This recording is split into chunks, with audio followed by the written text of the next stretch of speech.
All right, Julie, welcome to Saltier Politics this week. I think everything political has been happening in this past week and a half. Yes, and I've been sick for a lot of it, as you could probably hear from my voice. So I've had nothing to do for the last 3 days but observe the shenanigans going on. And shenanigans there have been. Should we get right into the hearings? Sure. All right, so, well, first of all, just kind of going a little bit back, Devin Nunes just hawking and continuing these conspiracy theories is really, I think, very bad for the public. It's not just Devin Nunes. It's the New York Post. I opened up the front page of the, don't ask me why. You were sick. I was, well, no. You were sick. I can't, this is a historic moment. I keep looking at my 7-year-old and thinking he has no idea what's going on. But I was born, not in this country, obviously, but I was born in 1973 when the Watergate hearings were going on. And I can only imagine the adults, the parents who were watching the Watergate hearings at the time and looking at their children and thinking, God, you have no idea what's transpiring right now in the White House and with respect to our country. That's kind of how I feel looking at him. He has no idea, but this is going to be a moment in time and a week in time that I think people are going to be talking about for the rest of their lives in American history. So it's kind of incredible to see it unfold in real time. Do you think the Democrats should suspend campaigning while these impeachment hearings are going on? No. Why? I don't, so people could focus. No. I mean, the campaign goes on, and the campaign's a lot more than just about these hearings. The campaign is about, better health care and a better tax structure and climate change. I mean, it's about a whole bunch of things that have nothing to do with what's going on in Capitol Hill. And by the way, to the extent that people are focused or not focused, look, my understanding is Watergate was wall-to-wall TV coverage, preempting all other coverage. This is mainly being played out on cable TV. And what's ironic to me is just how insanely different the interpretations are. I made the mistake of thumbing through the New York Post this morning. And, they were like, this is a great day. Yesterday was Ambassador Sondland's testimony was great for Donald Trump. It was a great victory for Donald Trump. Sean Hannity, this should put to rest the Ukrainian hoax. The difference in what is real and the gaslighting that the conservative media is doing to their own viewers is just striking to me. And I seriously think that if this were Watergate, it would be different, because Watergate, you had the 3 news networks and that was it. But now you've got media that is going out of its own way to gaslight. That's the only word I could use, their own viewers. It's awful. Right. And even at the very beginning of the hearings with Devin Nunes, the whole conspiracy theory of Ukraine meddling in the 2016 elections, was it his attempt to argue that Trump was justified in pressuring Ukraine's president to investigate the 2016 elections, or is it just more of the attempt to just muddy all the waters? I mean, it's beyond muddying the waters. He's going against, he's the former chair of the Intelligence Committee. I mean, he knows exactly who meddled in the 2016 elections, and that man's name was Vladimir Putin of Russia. And what's interesting to me and ironic to me is that Devin Nunes is not playing to anybody but Fox News. And he's trying, he's basically in talk radio. He's not playing to anybody other than the notion that he wants to get a message across that he knows is false. I mean, he's not a complete moron. He knows it's false. But the problem for him is he's going to continue to say this and say this and say this until a day comes when Donald Trump is no longer around, and then Devin Nunes will move on, because he and the rest of the Republican Party live in fear, are enthralled to Donald Trump in a way that I can only describe as cult-like. I mean, it's almost religious, right? I mean, religion, if you think about religion is that you take something on faith even when facts may not merit it, right? For example, my own religion. Do you really believe that a bush could be on fire and be the voice of God? Rationally, the answer is probably no, but you have incredible faith that that's the case. And that's what's happening with the Republican Party. The facts before their eyes, it's like, who are you going to believe, Donald Trump or your lying eyes? They're going to believe Donald Trump. Right. It's the same thing. It's not even a cult. It's literally a religious movement almost, their belief in Donald Trump. And it's disturbing and I really think Jim Jordan has been, what would you review that? Would it just be more of the continued BS that he's been doing all year to his number one audience member, Donald Trump? Or You know when I stopped paying attention to Jim Jordan? When person after person came forward saying that Jim Jordan was aware that wrestlers at Ohio State were being sexually harassed on his watch, and he did nothing about it. So somebody like Jim Jordan, someone who's complicit in horrible things happening. Yeah, think about who's defending Donald Trump at this point. Either people on the payroll because they have to, or people like Jim Jordan who just have no moral credibility on anything. So they don't mind going down the rabbit hole with him. So Jim Jordan, I mean, of all the people on the planet, Jim Jordan, just by virtue of the fact that he has continued to deny what witness after witness has said, is that his assistant coach at Ohio State, he oversaw what I think is just disgusting behavior, and not oversaw it, but was aware of it and did nothing about it. You know, he should review what happened at Penn State a few years ago to understand what happens to enablers of people who behave like predators, and it's awful. I agree. Switching gears a little bit, I just had a question for you. So we saw, because we didn't speak last week, John Bel Edwards won re-election. How do you think Dems can capitalize on this momentum? Well, look, here's what happened in this most recent election. Let's go back to the Trump midterms last year, and then let's go back to what happened this November. When he declared himself kingmaker, which right. is... So Democrats had an unprecedented win last November, akin to Watergate. I mean, Democrats hadn't picked up those kinds of seats since Watergate. That was message number one, and they picked it up in the suburbs. They picked it up in places that Republicans typically did well. I'm old enough to remember when Republicans had the market cornered on suburbs and suburban voters, especially white suburban women, and that's no longer the case last year. Now, this past November, what we saw is the Virginia legislature went Democratic. We saw that the governor of Kentucky, Matt Bevin, lost. Now, Republicans will say, well, Matt Bevin lost, but everybody else in Kentucky won. The difference between reality and what they're saying is that Matt Bevin was a referendum on the Trump presidency because Donald Trump said so. Donald Trump himself said, you know, if you believe in me, or I forgot the exact phrase, you know, you will vote for Bevin. So Bevin lost, and Bevin lost in large part because those white suburban women, and not just women, turned against him and turned against the Trumpianism that he was engaged in. And Bevin, by the way, was Trump before Trump was Trump. And then you get to Louisiana. I mean, Louisiana, and I'm sorry, let's even go back to even before that, when you have a Democratic senator from Alabama who won Jeff Sessions' seat, which is unprecedented. So then we get to Louisiana, another very, very conservative, deep South state. And John Bel Edwards just won the runoff there, a Democrat.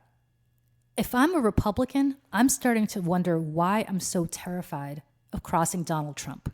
The reason they're terrified, by the way, is they're worried about losing primary elections. Okay, I get that. But there are primaries happening in the early part of next year. February, March, April. Like, I don't know when Susan Collins is. I think the main primary, if I'm not mistaken, is in June. And I don't expect this impeachment hearing to go to June. But if you're Susan Collins, or you're Cory Gardner, or you're, any of these Republican senators who are up next year, once you get through your primary and you don't have Trump opposing you, do you not understand that it is in your interest in a general election to distance yourself from him and, more importantly, to stand up to him? That's what I don't get. They're so panicked about a primary from the right, and this has a much larger issue about gerrymandering, which you can get into, and the way maps are drawn, and the fact that we don't really have competitive districts anymore, but we do have competitive states. Maine, Colorado, Arizona, all of which are on the ballot next year.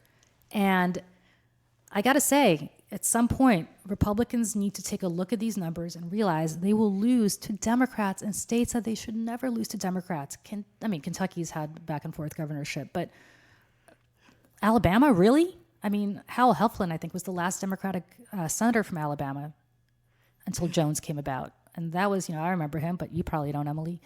It's crazy. It strikes me as completely insane that they are, again, it's not a cult, it's a religion. It's a religion, and they are bound to him. For the life of me, I don't get it. I agree. So what did you think about the debate last night? Do you think the Democrats got their message across? So I must admit I was a little hopped up on NyQuil yesterday, so I was kind of flitting in and out. I do. It depends what the message is. I thought Kamala Harris got back to where she was in the first debate. And She looked really strong. she looked strong, and if she were that way in every other debate, I think she'd be a lot further ahead. But she might have bought herself some time.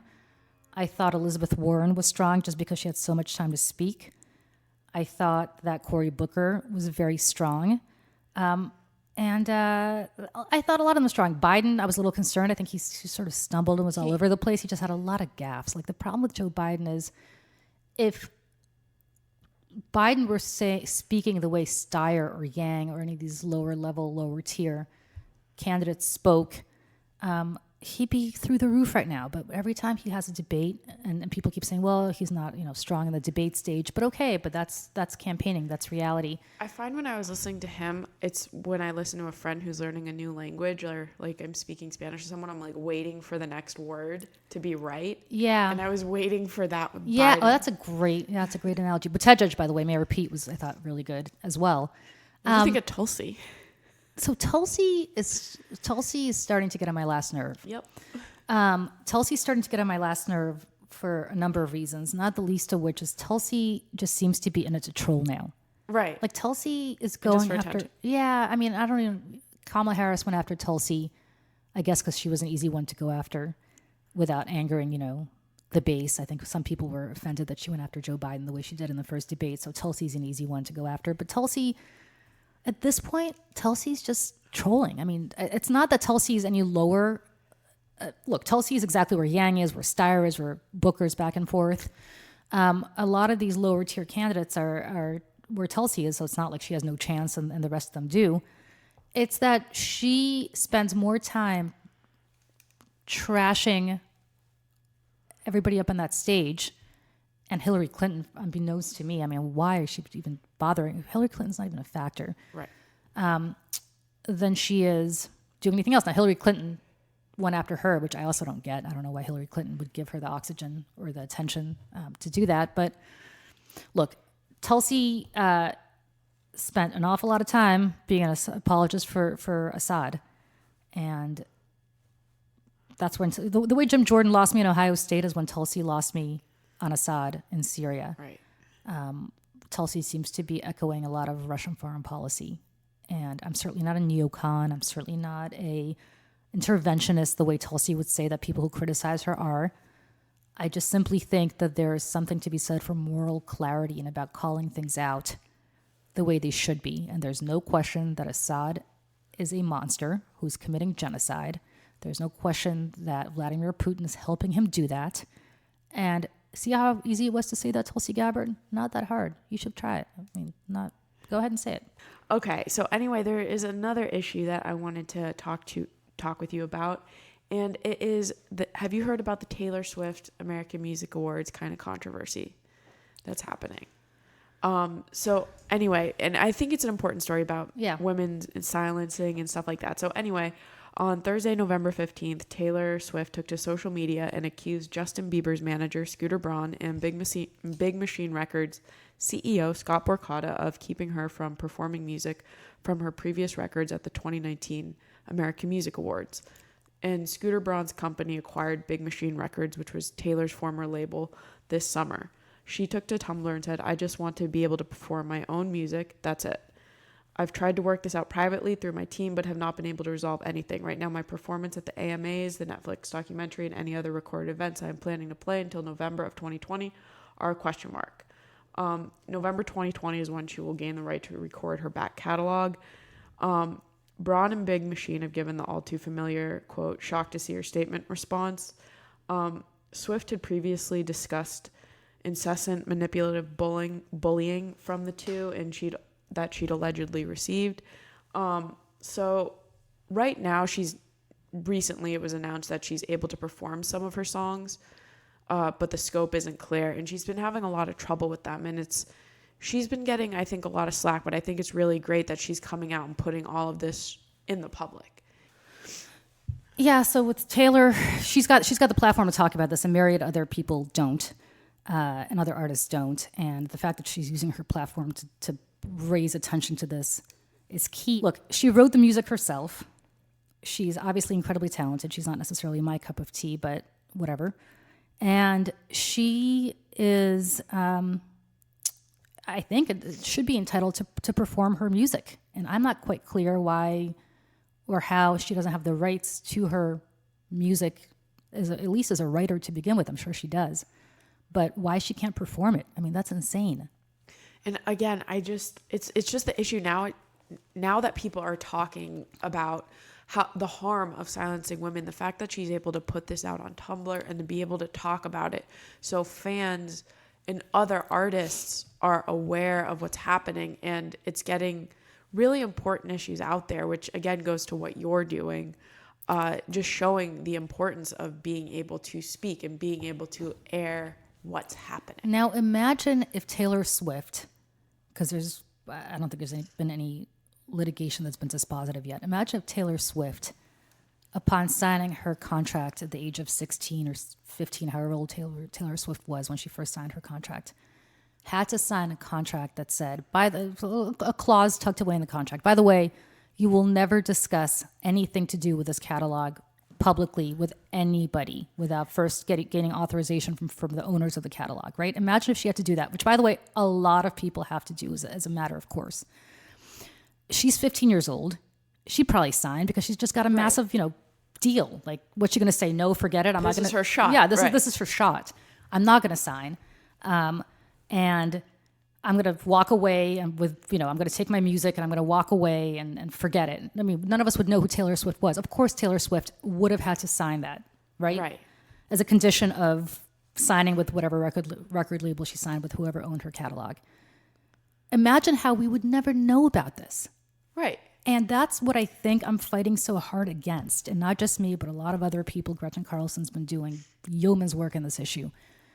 Why are women continuously prevented, and not just women, why are workers continuously prevented from speaking out publicly? If you feel that you have been unfairly maligned, you have one of several choices if somebody speaks out publicly. One, you can respond. Two, if you feel like you've been defamed, you can sue somebody for defamation if you can prove monetary damages. Three, you can keep your mouth shut. But it's the part where people are prevented from speaking publicly that just drives me up the wall, because I think when most people sign these kinds of NDAs, they don't realize that they're not signing NDAs with respect to the secret formula to Coca-Cola or other really proprietary information. They're signing an NDA with respect to everything. Right. I mean, sometimes even with respect to the existence of their NDA. Right. And that's problematic. It absolutely is. And again, when Talyor, even with streaming issues with Spotify a couple of years ago, was able to air those grievances. And she got right. it. Things changed. And it was even just a matter of fans not knowing. Yes. And again, think about how many artists she benefited from that Spotify deal, right? And, I'm going to put the onus on other artists of her stature. Where are they? Why aren't they speaking out? I mean, if these people all banded together the way Talyor Swift has decided to do on her own, whether it's Spotify or now with Scooter Braun, where are they? I don't know why these people feel like they have something to lose in this. I mean, do they think that Talyor Swift, by virtue of the fact that she spoke out, is suddenly going to start losing opportunities? She's going to go back to, I think, southern New Jersey, wherever she's originally from, and work at the local Wawa? Of course not. Right. So I wish more people would speak up, and I wish more celebrities would speak up, because all of them have been subject to it. And let me tell you something. With respect to bad work behavior, it kind of goes back to, and this is somewhat related to the Talyor Swift issue, how many people knew about Harvey Weinstein? I mean, Everybody knew about Harvey Weinstein. I don't even work in the business, and I'd heard these stories about Harvey Weinstein, and I've never met the guy.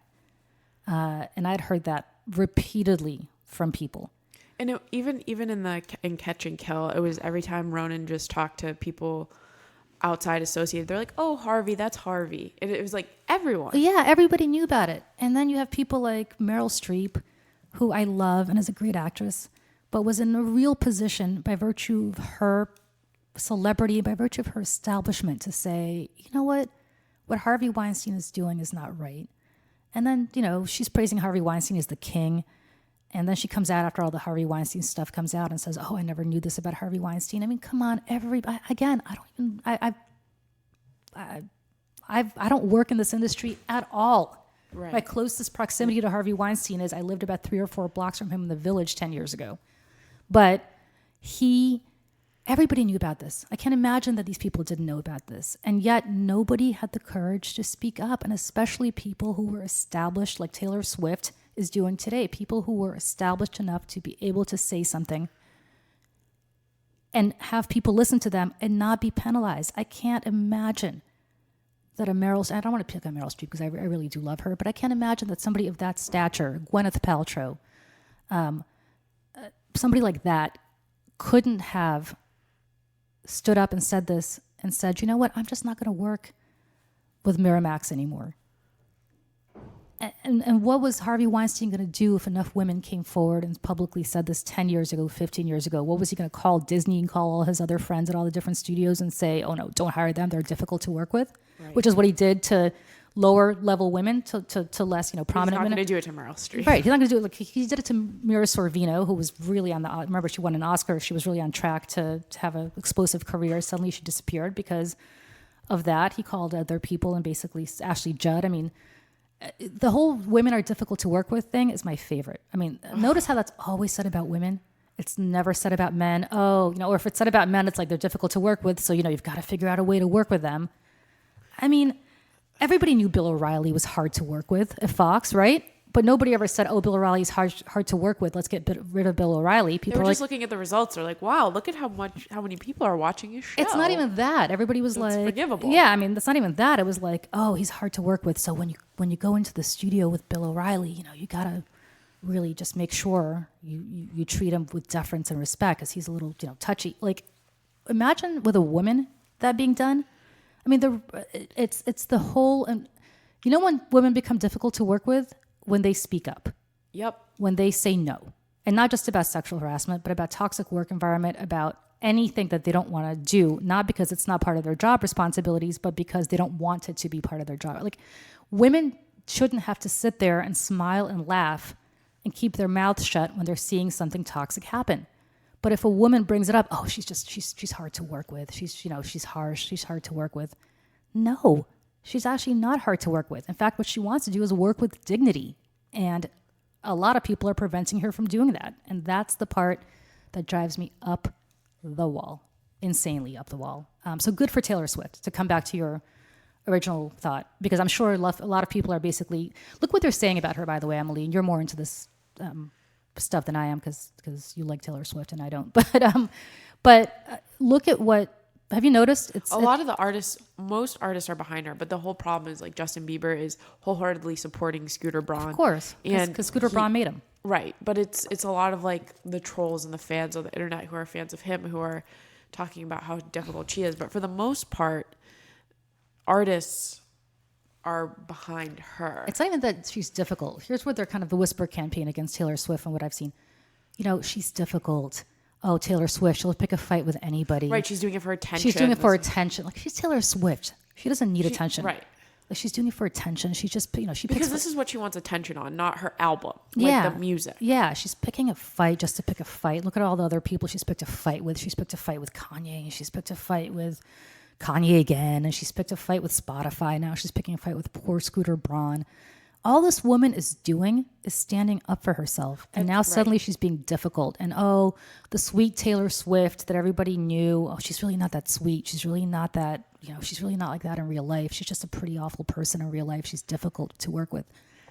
Consistent nonsense and garbage, but it's the same narrative everywhere. You hear it in media. You hear it in Hollywood. You hear it in politics. Consistently said about women who stand up for themselves, they are difficult to work with. If they're difficult to work with, it's because you're creating a hellish landscape for them to be working in, and they're saying no to you. That's the answer to they're difficult to work with. Yep. So this is getting me right into why I'm salty this week. Yes. So anyway, I did this story about this high schooler in Colorado is angry at her music literature class teacher because he assigned an Allen Ginsberg poem, the poem Howl. Right. And anyway, it has some sexual imagery, drugs, all that stuff in it. And she was offended because she had to read it out loud to the class. Anyway, now her dad is being represented by a lawyer for the Liberty Institute, I believe, who has represented a lot of anti-LGBTQ cases. It's an evangelical law firm.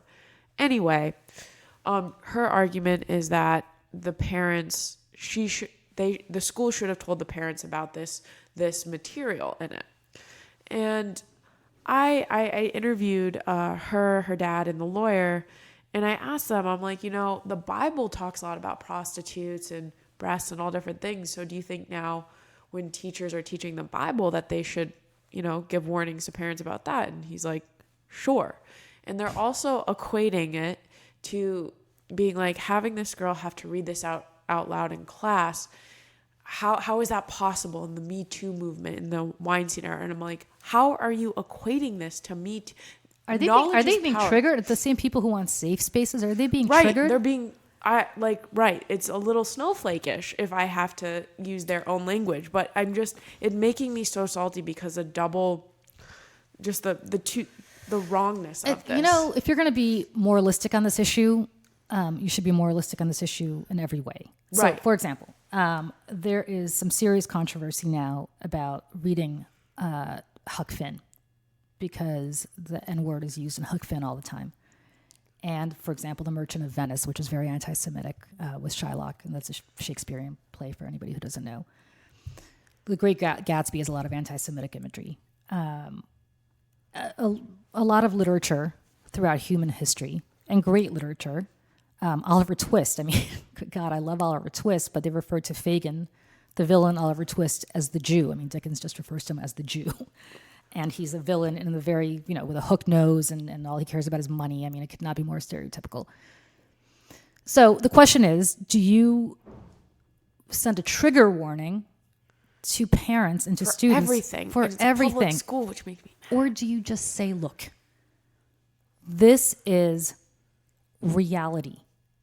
This is an instructive lesson into the mores of what society has been like for 2 millennia.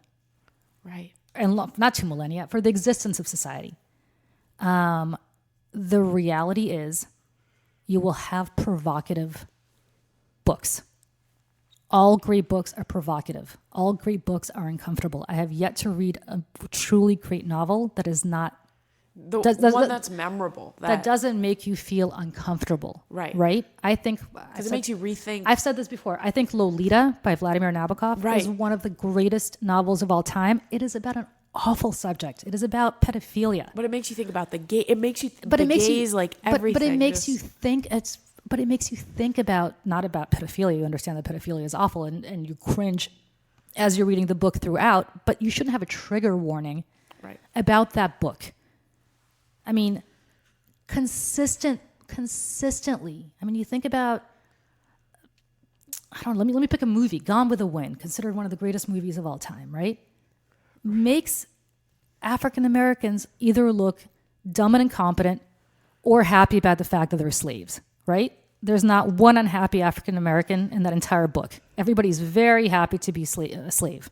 It was written in 1936 by Margaret Mitchell, who was a Southern woman, and who probably heard these stories from her grandparents who were alive during the Civil War, or some family member, I assume.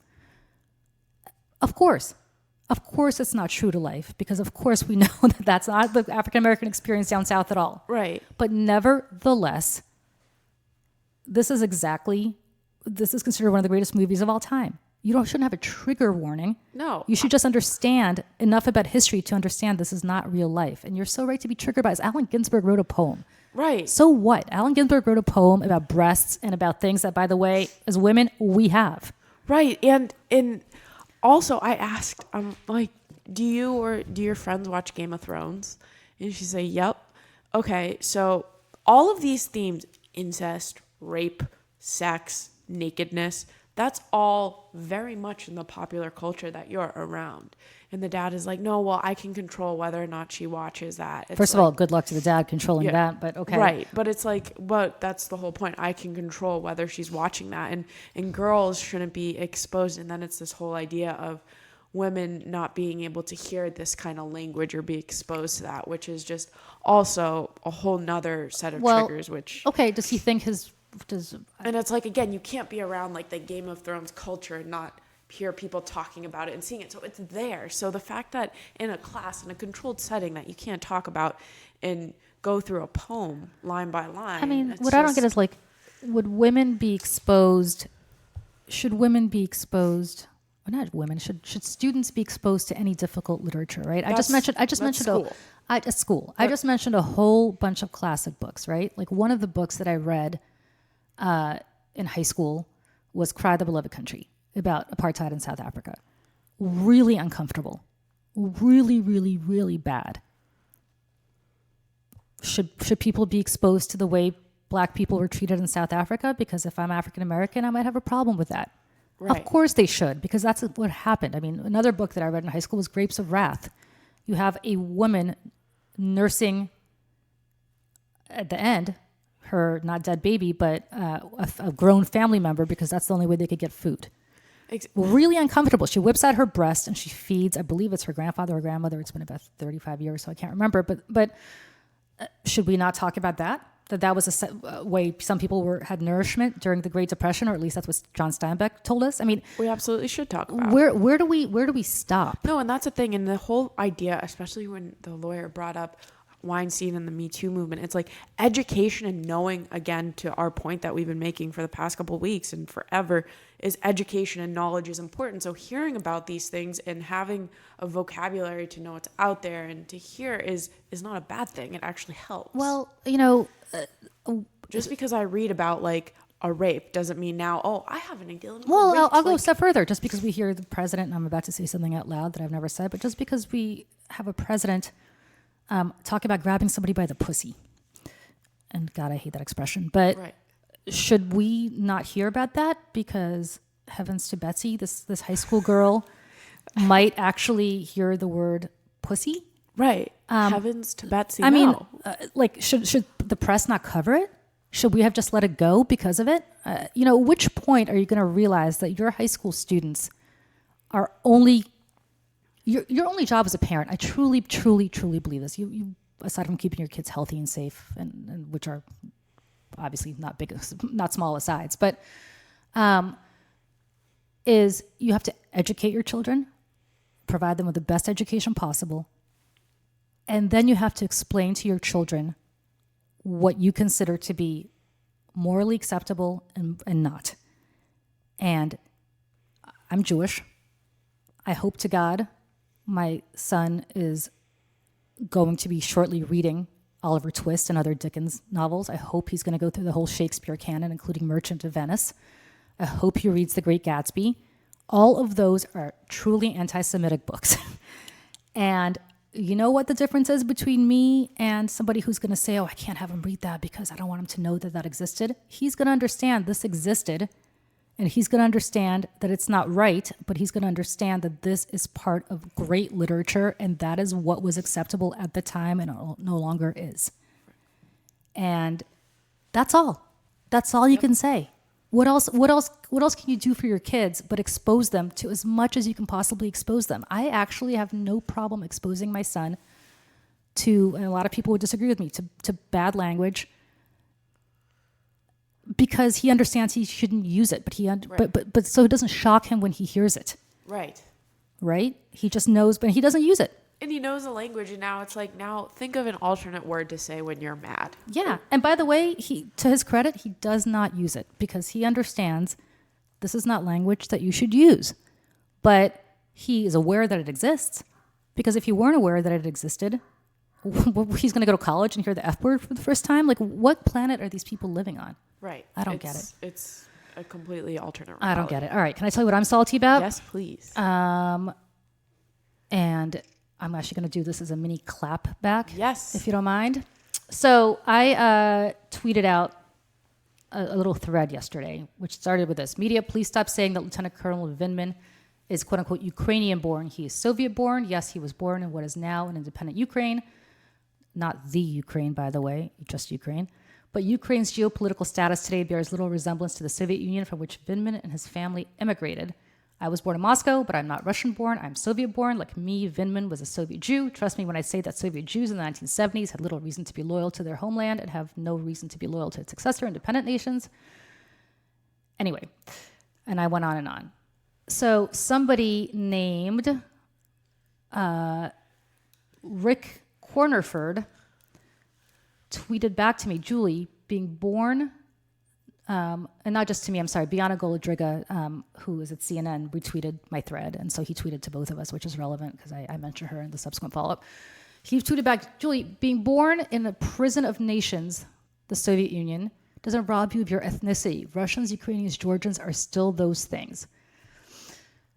So this is what I tweeted back, and I'm going to expand on it because this requires more than just character. Here's this needs it. Like people need to go back and read this as well. Okay, that's my clap back. Here we go. We are not ethnically Russian, Ukrainian, etc., nor were we listed as such on our internal papers. Point 5, which is it was called Пятый пункт, but I think you roughly translated it as 0.5, like basically the fifth thing on your Soviet domestic passport, which is the passport you needed to carry with you at all times to travel internally. We were not allowed to travel externally. 0.5 on Soviet domestic passports listed us as Jews. That's how my parents, who came from Russia, Vindman's parents, Ukraine, and Biana Golodryga's parents from Moldova, what was called Moldavia at the time, now it's Moldova, were classified ethnically. So you have to understand this, okay? What's happening to Vindman is just incredible to me. The fact that anybody is questioning his patriotism to this country is repulsive.